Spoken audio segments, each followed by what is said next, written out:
सिङ्गो धादिङवासीले यति बेला सरकारले घोषणा गरेको लकडाउनलाई पूर्ण रूपमा पालना गरेर कोरोना भाइरस विरुद्ध हाइवेमा केही दिन अगाडिदेखि तपाईँले भन्नुभए जस्तै काठमाडौँबाट बाहिरिने नागरिकहरू सडकमा यत्रतत्र देखिने त्यो चाहिँ लकडाउन उल्लङ्घन भएको हो कि अर्थात् उनीहरू खान नपाएर पो भौतारेर हिँडेका हुन् कि भन्ने विभिन्न कोणबाट टीका टिप्पणी हुने, सरकारलाई बदनाम गर्न चाहने, पेसै त्यही धर्मै त्यही भएका केही जमातहरूले पनि त्यसलाई अतिरञ्जित ढङ्गले व्याख्या गर्ने कामहरू पनि हुनु पर्यो।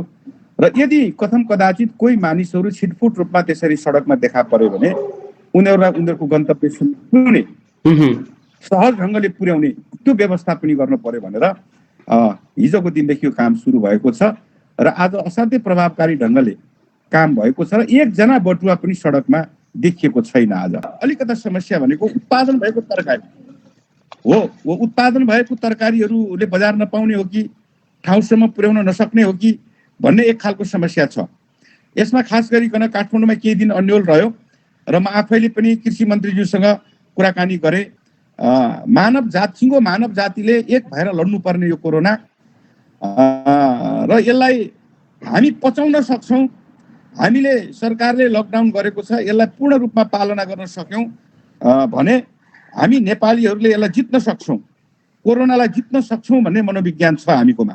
मानिसलाई मनोबल गिराउने खालको त्यस्तो खालको सन्देश दिन कसैले पनि हुँदैन। विपदको कुरा गरिरहँदाखेरिमा हरेक विपदले नयाँ सम्भावनाको ढोका पनि खोल्छ। तपाईँले भन्नुभएको जस्तो त्यो कुन पहाडे हो कि मधेसको हो कि स्वदेशको हो कि विदेशको हो कि होइन, त्यो पुरुष हो कि महिला हो कि नेपाली नागरिक हो कि गैर नेपाली नागरिक, जोसुकै होस् ऊ मानव हो। ऊ मानव हो। ऊ हाम्रो ठाउँमा आयो, हाम्रो अगाडि भोकै बसेको हामी हेर्न सक्दैनौँ र उसलाई सम्बोधन गर्ने कुरा, उसलाई भोको नरहने कुराको ग्यारेन्टी गर्ने कुरा, भोकै मर्न नदिने कुराको ग्यारेन्टी हामीले गरेका छौँ। कुनै पनि खालको समस्या पर्यो भने तपाईँको जनप्रतिनिधिको नाताले तपाईँहरूसँगै म आफू पनि छु, म विश्वास दिलाउन चाहन्छु। कुनै पनि समस्या पर्दाखेरिमा मलाई सम्झनुहोस्, मैले सक्ने सम्पूर्ण खालको सहयोग म गर्नेछु। म तपाईँहरूकै बिचमा छु। नमस्ते, टपिक्स नेपालमा यहाँलाई हार्दिक स्वागत छ। टपिक्स नेपालमा कोरोना कहरको बारेमा कुराकानी गर्न यतिखेर धादिङबाट सङ्घीय सांसद माननीय भूमि त्रिपाठी ज्यू हामीसँग जोडिनु भएको छ। माननीय भूमि त्रिपाठी ज्यूसँग गरिएको कुराकानी यहाँहरूसँग प्रस्तुत गर्न चाहन्छौँ। माननीय भूमि त्रिपाठी ज्यूलाई टपिक्स नेपालमा हार्दिक स्वागत छ। धन्यवाद। माननीय ज्यू, यो धादिङको अवस्था के हो? कहिले मान्छेहरू बटुवाहरूका फोटाहरू देखिया छ, कहिले कहीँ जो मान्छेहरू चाहिँ एकदमै चाहिँ तपाईँको समस्यामा छन् भन्ने छ। हाइवे यसै पनि व्यस्त हुन्छ, खाद्यान्नका कुराहरू आउँछन्, बताइदिनुहोस् न। सिङ्गो धादिङवासीले यति बेला सरकारले घोषणा गरेको लकडाउनलाई पूर्ण रूपमा पालना गरेर कोरोना भाइरस विरुद्ध लडिरहेका छन्। कुनै पनि हिसाबले, तयारीका हिसाबले स्थानीय सरकारले गर्नुपर्ने तयारी पूर्ण रूपमा गरेको छ। स्वास्थ्य कर्मी, सुरक्षाकर्मी, सञ्चारकर्मी सबैको मनोबल उठाउने हिसाबले कामहरू भइरहेको छ। सन्तोषजनक ढङ्गले यति बेला धादिङमा काम भइरहेको छ। तर हाइवेमा केही दिन अगाडिदेखि तपाईँले भन्नुभए जस्तै काठमाडौँबाट बाहिरिने नागरिकहरू सडकमा यत्रतत्र देखिने, त्यो चाहिँ लकडाउन उल्लङ्घन भएको हो कि अर्थात् उनीहरू खान नपाएर पो भौतारेर हिँडेका हुन् कि भन्ने विभिन्न कोणबाट टीका टिप्पणी हुने, सरकारलाई बदनाम गर्न चाहने, पेसै त्यही धर्मै त्यही भएका केही जमातहरूले पनि त्यसलाई अतिरञ्जित ढङ्गले व्याख्या गर्ने कामहरू पनि गरे। तर म के भन्छु भने लकडाउन सरकारले गरिरहँदाखेरि जो जहाँ छौ, जुन अवस्थामा छौ, त्यही ठाउँमा सुरक्षितसँग बस।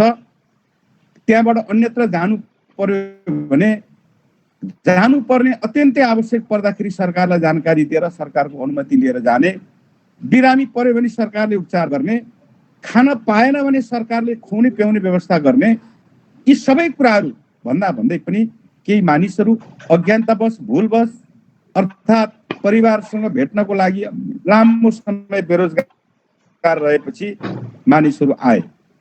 त्यसमा केही हाम्रो जिल्लाको होइन, हाम्रो जिल्लाको पनि होइन र हाम्रो जिल्लाबाट जाने त्यस्ता बटुवाहरूलाई हाम्रो जिल्लाको प्रहरी प्रशासन राजनीतिक दल जनप्रतिनिधि सबैले सहयोग गरेर उनीहरूलाई सहयोग गर्ने, खानपिनको व्यवस्था गर्ने, यहाँबाट जुन ठाउँमा जाने हो त्यो ठाउँमा गन्तव्यसम्म पुर्याउनको लागि यातायातको पनि बन्दोबस्त गर्ने, यी सबै कामहरू गर्दा गर्दै पनि केही दिन चाहिँ चितवनको प्रशासनले रोक्दाखेरिमा यो जामको समस्या, मानिसहरू पैदल यात्रीहरू जाममा परेको समस्या देख्यो एक दुई दिन, अनि यसैलाई अतिरञ्जित ढङ्गले प्रचार गर्ने काम भयो र त्यो पनि हल भएको छ। हिजोदेखि हामीले अनुरोध गरेका छौँ सङ्घीय सरकारलाई, प्रदेशको सरकारलाई पनि अनुरोध गरेका छौँ कि यसरी काठमाडौँबाट बाहिरिने कुरालाई रोक्नु पर्यो र यो लकडाउनलाई पूर्ण रूपमा पालना गराउनको लागि अझै सक्रियता बढाउनु पर्यो र यदि कथम कदाचित कोही मानिसहरू छिटफुट रूपमा त्यसरी सडकमा देखा पर्यो भने उनीहरूलाई उनीहरूको गन्तव्यसम्म पुर्याउने, सहज ढङ्गले पुर्याउने त्यो व्यवस्था पनि गर्नु पर्यो भनेर हिजोको दिनदेखि यो काम सुरु भएको छ र आज असाध्यै प्रभावकारी ढङ्गले काम भएको छ र एकजना बटुवा पनि सडकमा देखिएको छैन आज। अनि तपाईहरु यसरी जनप्रतिनिधिहरू यस्तो यो के अरे महामारी त्रासको बेलामा यसरी खटिरहनु भएको छ, तपाईहरुले आफैले चाहिँ अथवा चाहिँ स्वास्थ्य कर्मीहरू चाहिँ सुरक्षा कसरी अपनाउनु भएको छ? हामीले पनि अब लकडाउन भनेर पुरै कोठा थुनेर घरभित्रै बस्ने मात्रै काम गरेका छैनौँ। हामी पनि विभिन्न ठाउँहरूमा देखि लिएर सदरमुकामसम्म आवश्यक पर्दाखेरिमा अलि पहिलाभन्दा पातलै ढङ्गले भेटघाट पनि गरिरहेका छौँ र त्यसमा हामीले सामाजिक दूरी कायम गरेका छौँ।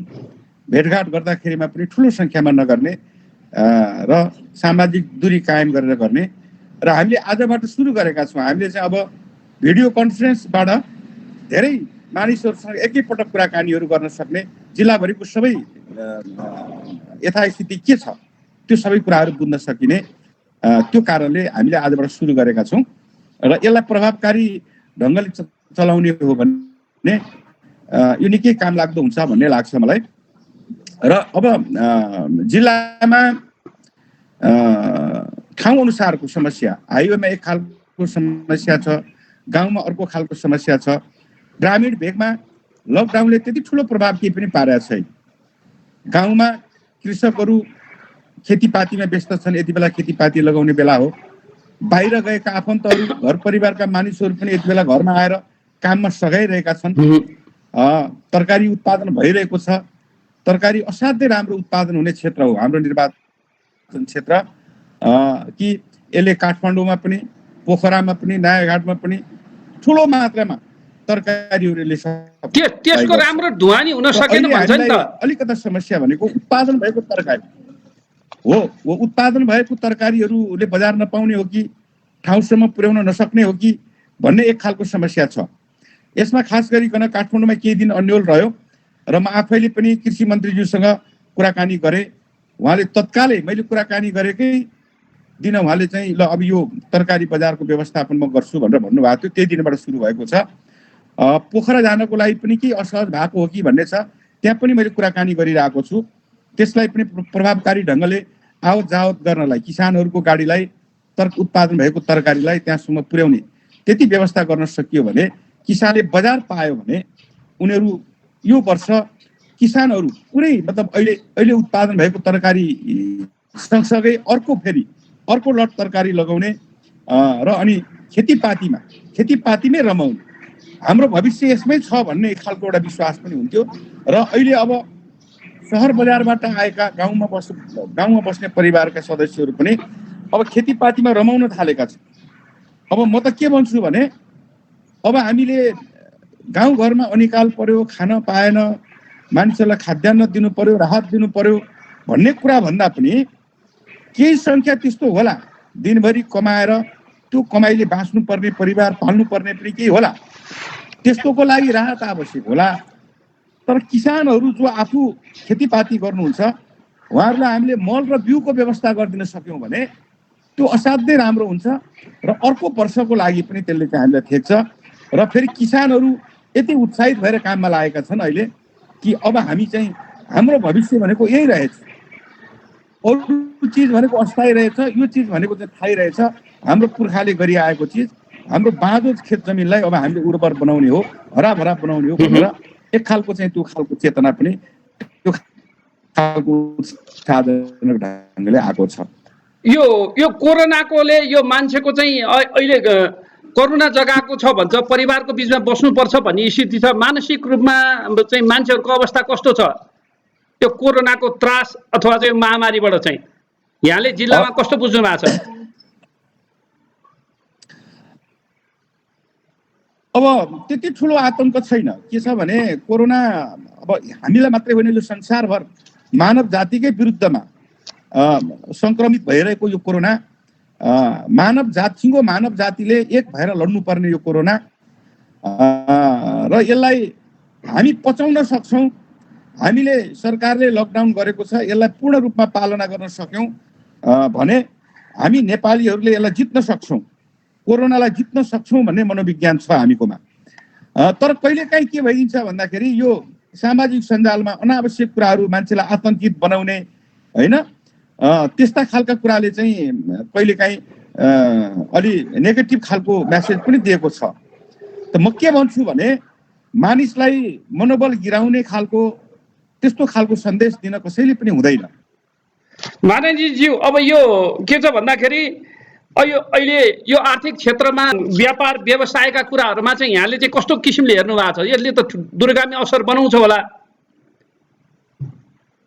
हो, यो चाहिँ के छ भन्नु होला भने हामीलाई मात्रै होइन, अलिकति थप कुरा गरौँ। धादिङमा त पछिल्लो समय धेरै उद्योग धन्दाहरू छ, व्यवसायहरू पनि छन् होइन, त्यसलाई चाहिँ यहाँले कसरी सम्बोधन गर्नुहुन्छ? त्यसलाई हामीले के गरेका छौँ भने धादिङमा भएका उद्योग धन्दाहरू कतिपय बन्दैछन्, बन्ने कुराहरूलाई हामीले त्यहाँ रहेका कामदारहरूलाई त्यही भित्रै क्वारेन्टाइनमा राखेर काम हामीले सुचारू गराएका छौँ। तपाईँले सिमेन्ट फ्याक्ट्रीको कुरा गर्नुहुन्छ भने उसले आफ्नो काम रोकिएको छैन।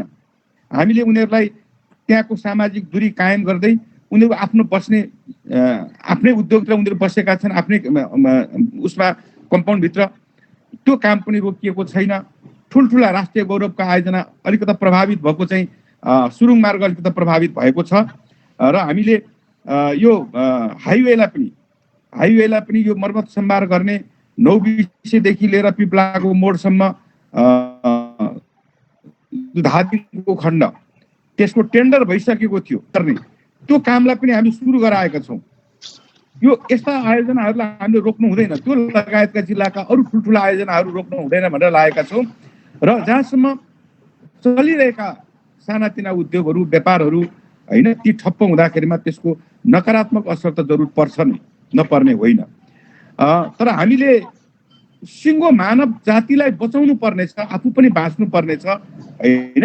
हामी कोरोना भाइरससँग लडेर यसलाई पहिला परास्त गरौँ, त्यसपछि हामी द्रुत गतिमा हिजोभन्दा अलिक फरक ढङ्गले हिजो हामी जुन बाटो हिँडेका थियौँ त्यो बाटोभन्दा अझ फरक ढङ्गले हामी गाउँ केन्द्रित हुँदै गाउँका बाँझो जमिनहरूलाई, बाँझो व्यक्तिको नाममा छ तर बाँझो यति जमिन बाँझो छ अहिले, मैले त अभियानको रूपमा साथीहरूलाई आह्वान पनि गरेको छु। आफ्नो निर्वाचन क्षेत्रमा जिल्लामा साथीहरूलाई मैले आह्वान गरेको छु, यो लकडाउनको सदुपयोग गरौँ र बाँझो जमिनहरूलाई हराभरा बनाऊ होइन।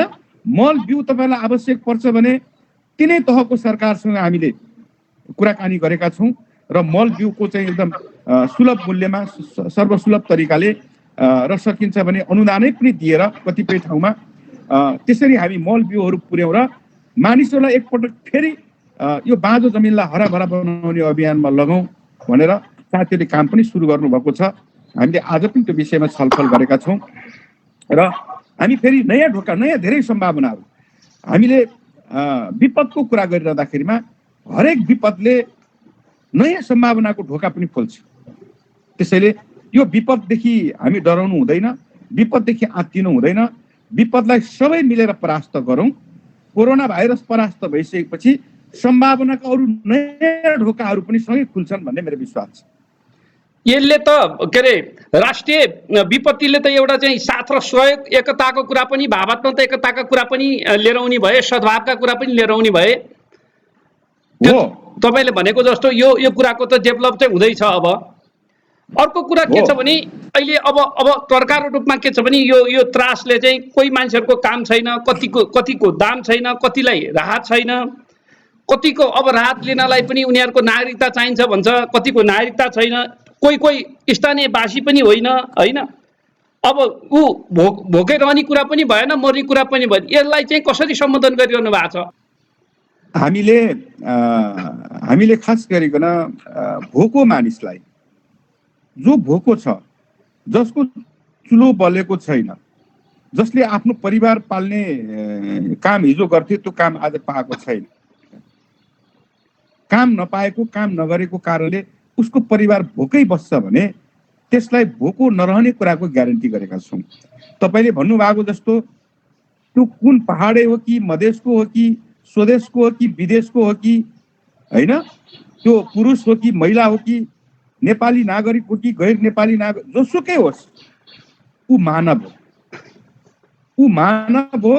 ऊ हाम्रो ठाउँमा आयो, हाम्रो अगाडि भोकै बसेको हामी हेर्न सक्दैनौँ र उसलाई सम्बोधन गर्ने कुरा, उसलाई भोको नरहने कुराको ग्यारेन्टी गर्ने कुरा, भोकै मर्न नदिने कुराको ग्यारेन्टी हामीले गरेका छौँ। माननीयज्यू, त्यहाँ अर्को एउटा पनि धादिङमा समस्याहरू यता कता सुन्न थालियो। जस्तो धादिङमा होइन, देशैभरि पनि के समस्या छ भने हाम्रो जिल्लामा चाहिँ के कस्तो अवस्था छ, जस्तो दीर्घ रोगीहरू हुनुहुन्छ नि, मुटुको रोगीहरूदेखि लिएर अनेक खालको रोगीहरू हुनुहुन्छ, सुत्केरी हुनुहुन्छ, बालबच्चा हुनुहुन्छ, यस्तोलाई चाहिँ कस्तो प्रबन्ध छ? जस्तो अब त अलिकति मान्छे डराउने, हस्पिटल जान अप्ठ्यारो हुने, यसलाई चाहिँ कसरी व्यवस्थापन गर्नु भएको छ?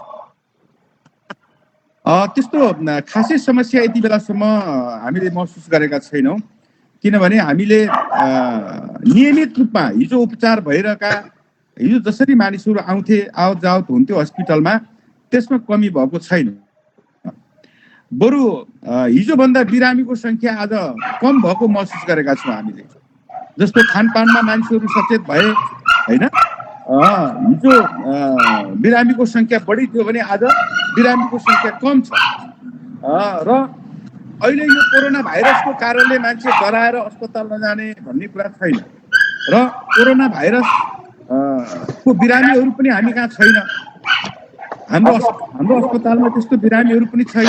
हामीले क्वारेन्टाइनमा राखेका छौँ केही मानिसहरू, आवश्यक पर्दाखेरिमा कसैलाई त्यस्तो खालको सङ्क्रमण हो कि भन्ने त्यस्तो खालको लक्षण देखा पर्यो भने हामीले आइसोलेसनमा राख्ने व्यवस्था गरेका छौँ होइन, आइसोलेसनको व्यवस्था पनि गरेका छौँ। तर हामीलाई त्यस्तो समस्या परेको छैन र अस्पतालमा नियमित रूपमा अन्य चाहिँ रोग उपचारको लागि जाने कुरामा कुनै बाधा अवरोध त्यस्तो भएको छैन। अन्तमा यो जिल्लावासीलाई के भन्न चाहनुहुन्छ? म तपाईँको लोकप्रिय सञ्चार माध्यम मार्फत सम्पूर्ण धादिङवासी आदरणीय आमा बुवा दाजुभाइ दिदीबहिनीहरूलाई म अनुरोध गर्छु कि हामी आजसम्म जसरी लकडाउनलाई पूर्ण रूपमा पालना गरिरहेका छौँ, यसको लागि म तपाईँहरू सबैलाई धन्यवाद दिन्छु, आभार व्यक्त गर्दछु। लकडाउन अझै लम्बिन सक्दछ, लकडाउनबाट आत्तिनु हुँदैन, हामी कोही पनि अत्तालिनु हुँदैन। हामी सबै मिलेर कोरोना भाइरस भनेको यो मानव जातिकै साझा दुश्मनको रूपमा आज विश्वभर आतंकित बनाइरहेको छ, यसलाई परास्त गर्नको लागि हामी सबै मिल्नुको अर्को विकल्प छैन। हामी सबै मिलेर भन्नुको तात्पर्य लकडाउनलाई पूर्ण रूपमा पालना गर्दै सबै मिलेर यसलाई परास्त गर्नुपर्दछ र लकडाउनदेखि नातिनुहोस्। कुनै पनि खालको समस्या पर्यो भने तपाईँको जनप्रतिनिधिको नाताले तपाईँहरूसँगै म आफू पनि छु, म विश्वास दिलाउन चाहन्छु। कुनै पनि समस्या पर्दाखेरिमा मलाई सम्झनुहोस्, मैले सक्ने सम्पूर्ण खालको सहयोग म गर्नेछु। म तपाईँहरूकै बिचमा छु। म पनि लकडाउनलाई पूर्ण रूपमा पालना गर्दै सामाजिक दूरी कायम गर्दै आफ्नै निवासमा आफ्नै घरमा म बसिराखेको छु। त्यसैले तपाईँहरू सबैले यसलाई पालना गरिदिनुहोस् र उच्च मनोबलका साथ हामी यसलाई सामना गरौँ र हामी मनोबल गिराएर हामी सिद्धिने हौँ कि हामी खान नपाउने हो कि कोरोना लाग्यो भने हामी मर्ने हो कि भन्ने चिन्ता नगर्नुहोस्। कतै सङ्क्रमण भइहाल्यो भने पनि सङ्क्रमण हुन नदिने हाम्रो सबैको प्रयत्न हुनेछ। सङ्क्रमण कसैलाई भयो भने पनि त्यो उपचारको सम्पूर्ण जिम्मेवारी सरकारले लिएको छ। तपाईँहरू आत्तिनु पर्दैन। खान नपाउने अवस्था आएछ होइन, घरमा खाद्यान्न नभएर भोकै बस्न पनि यो सरकारले दिने छैन। सबै बचाउने जिम्मा पनि लिएको छ।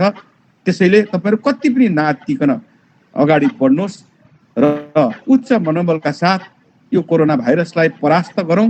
त्यसपछि पछिका दिनमा फेरि हामी भेटघाट गरेर दुःख सुखका कुरा गर्दै भावी योजना कसरी बनाउने, कसरी अगाडि बढ्ने भन्ने कुरा गरौँला। सबभन्दा पहिला हामी यसलाई परास्त गरौँ। म तपाईँ मार्फत, तपाईँको यो सञ्चार माध्यम मार्फत सबै महानुभावहरूमा हार्दिक अनुरोध गर्दछु।